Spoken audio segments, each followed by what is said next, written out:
Olá, tudo bem? O tema do meu artigo é a produção do Futurice para as universidades federais no Brasil. Eu sou o Fábio e faço parte do programa de pós-graduação em educação da UBRA, no Rio Grande do Sul, em Canoas.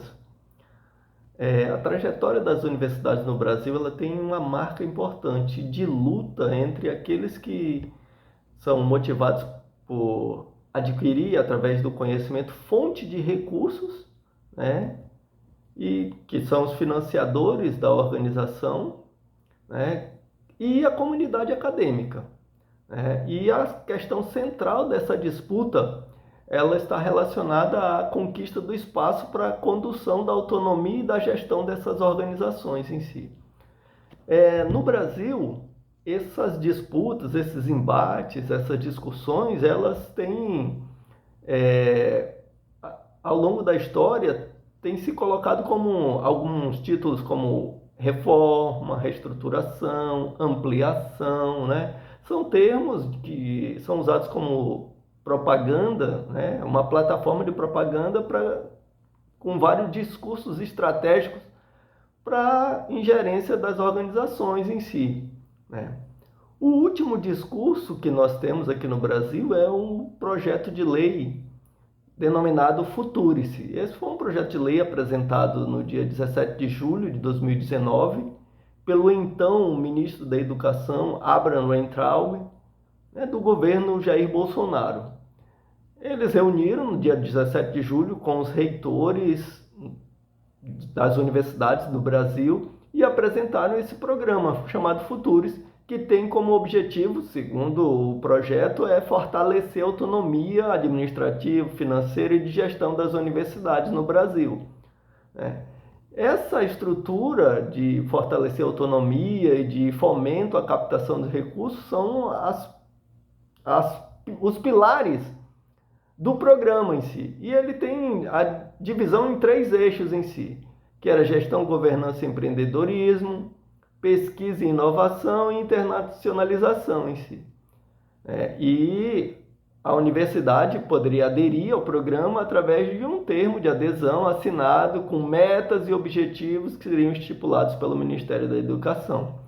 No entanto, não há informação sobre quais seriam essas metas, quais seriam esses objetivos em si, né? E dado a essa nebulosa informação em si, boa parte das universidades se manifestaram contrárias ao projeto em si. Muitas críticas foram levantadas em si. O projeto foi posto para consulta pública através do Ministério Público, que entrou com uma ação civil pública para que o projeto fosse apresentado como consulta pública nos moldes da legislação vigente. Qual é a nossa proposta em si? Qual é o objetivo? Nosso objetivo é investigar esse programa Futurice, como ele é produzido cultural e discursivamente pelos atores do Ministério da Educação. Nós propomos aqui uma análise cultural, sobre as reportagens que foram produzidas no site do Ministério da Educação em si, e nós tivemos um intervalo definido do período de janeiro de 2019 até dezembro de 2021. Por quê? Porque em junho de 2021 o projeto é protocolado no Congresso Nacional para debate, discussão ou, porventura, aprovação. E o projeto continua no Congresso hoje, mas não teve qualquer tipo de andamento em si, só foi recebido lá.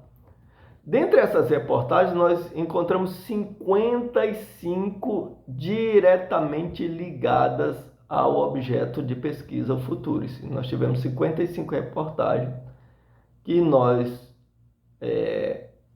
coletamos junto ao site do MEC em si, e esses materiais são considerados oficiais em si, e através disso, esses são objeto de análise da nossa investigação aqui. Mas o que é essa tal de análise cultural? Essa nossa proposta metodológica. A análise cultural, de acordo com a professora Zubaran e a professora Wortmann e o professor Kirchhoff, ele diz que é um modelo analítico que é baseado no chamado circuito da cultura, né? Onde ele abrange desde a produção até a representação dos significados culturais, a constituição de identidades em si e, a partir desses significados em si, identificar o consumo e a regulação da vida cultural na modernidade hoje. Então, esse é o conceito da análise cultural, né? Então, um texto ou um artefato cultural, ele precisa passar pelo consumo, pela identidade, produção, representação e regulação, e aí não necessariamente existe uma ordem sequencial para isso, né? Mas pode ocorrer em qualquer ponto, né, do chamado circuito da cultura. Nós trabalhamos mais aqui o eixo da produção em si, né? E esse eixo ele permeia as lógicas de poder que demarcam e aproximam as formas culturais com as forças históricas em si, né? A instância da produção, ela analisa as condições e os meios de produção do artefato ao qual nós estamos analisando em si, né? Então, a questão chave é saber como, que critérios, que universidade acabam por ser agora formulados, propostos e instalados nas práticas acadêmicas, né, e nas práticas regulatórias, os quais estão dispostos aí na proposta do Futurice. Então, a partir da análise, né, desses dados, nós identificamos dois eixos assim fundamentais que nós analisamos. O primeiro é a produção da representação da universidade problema, ou seja, do problema das universidades. E aí eu trato universidade problema e problema das universidades como, a princípio, é apresentado como um problema das universidades, mas nas entrelinhas é colocado como a universidade sendo um problema para o governo, para a gestão em si, né? Então, o ministro Abraham Weintraub, ele começa a discussão sobre o projeto dizendo que eles estavam propondo salvar as universidades federais. Ou seja, um dos problemas das universidades federais é que elas estão perdidas. Então, se ela está perdida, alguém precisa salvar, né? Outra coisa, a universidade, outra representação produzida no programa é o pouco retorno que a universidade dá à sociedade, na visão, é claro, desses atores do Ministério da Educação, né? E Michael Apple, ele no livro Educação Pode Mudar a Sociedade, falando sobre essa onda de neoliberal e neoconservadora, ele diz que elas abandonam a ideia de instituição de ensino como local de transformação e convertem-se, né, em instituições e identidades de forma que o lucro e a ética elas reinem supremo dentro das organizações. Outra representação produzida são a representação de que as universidades são instituições fracas, né? E ao permitir captar recursos privados, ele vai ajudar a fortalecer as organizações em si, né? Mas essa ideia de organizações fracas em si, elas não apenas...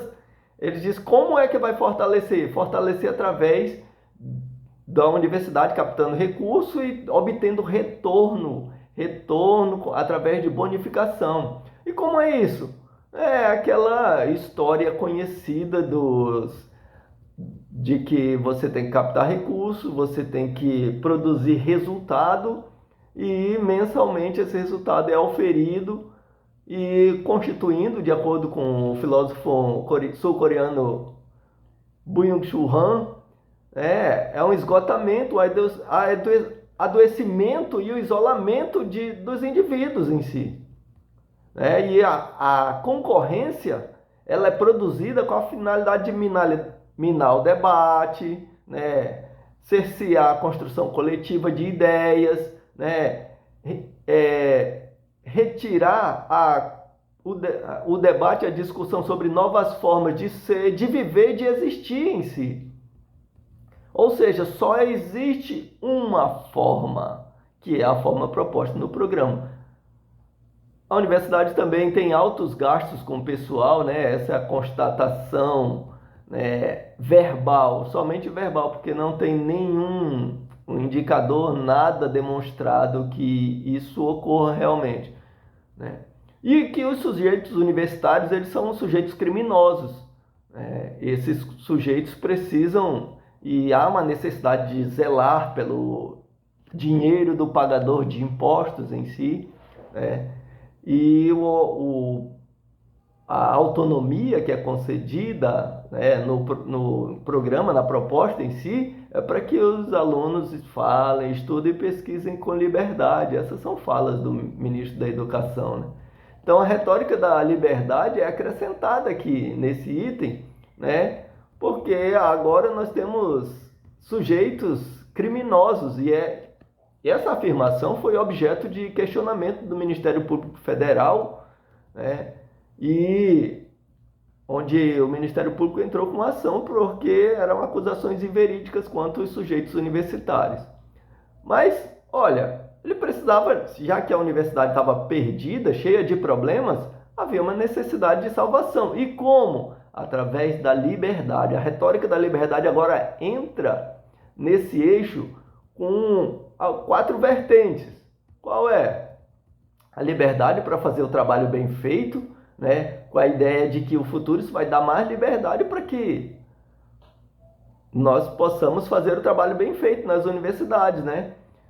Ou seja, nas universidades o trabalho não é bem feito, que ao contrário, é um trabalho inferior, medíocre, ruim, é o que parece é isso no discurso empregado, né? A liberdade, ela produz uma estrutura de coerção para os sujeitos universitários, né? Porque ele desqualifica cada um dos sujeitos universitários em si, né? Então, David Harvey diz que essa retórica inspiradora sobre liberdade, ela acompanha sobre uma operação de uma mesquinharia de dominação, né? Então, o propósito é que os seres universitários sejam sujeitados a essa nova forma de dominação em si. A outra representação produzida da liberdade financeira, agora, com a salvação da universidade, a universidade vai ter liberdade financeira para poder construir uma ideia de uma comunidade que passa do tripé do ensino, a pesquisa e extensão, agora vai para a gangorra do mundo das finanças, né? A autonomia, ela é concedida desde que se faça de acordo com o projeto do Futurice. Essa é a autonomia que é concedida, né? A ideia, a construção do conceito de autonomia agora para o ministro da Educação. E a liberdade pelo trabalho, ou seja, a educação deve ser voltada ao trabalho e nada mais que isso, né? O que parece é que os sujeitos universitários, eles estavam sem nada o que fazer, então tinha que colocar uma estrutura da ideia de trabalho para que eles pudessem trabalhar e deixar de serem desocupados.